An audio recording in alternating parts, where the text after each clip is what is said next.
এই যে আপনারা দেখতে পাচ্ছেন, এটা হচ্ছে আমাদের সদর উপজেলা মডেল মসজিদের সামনের জায়গাটা। আল্লাহ পাক রব্বুল আলামিন আমাদের উপর রহম করেছেন, এই জন্য আল্লাহ তাআলা রহমতের বৃষ্টি দান করেছেন। আমরা সকলে বেশি বেশি আল্লাহ পাক রব্বুল আলামিনের ইবাদত বন্দেগীতে নিয়োজিত থাকব। সকলে 5 ওয়াক্ত নামাজ পড়ব, বেশি বেশি ইবাদত করব, গুনাহমুক্ত জীবন যাপন করব।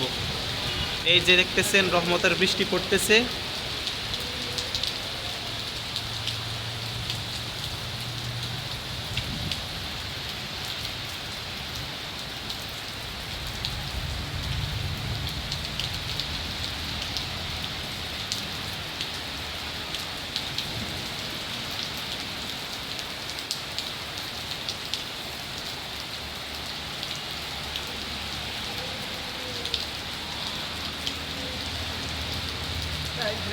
মধ্যে বাবু হচ্ছে তো ওই সন্তান সব গল্প চলে যেত।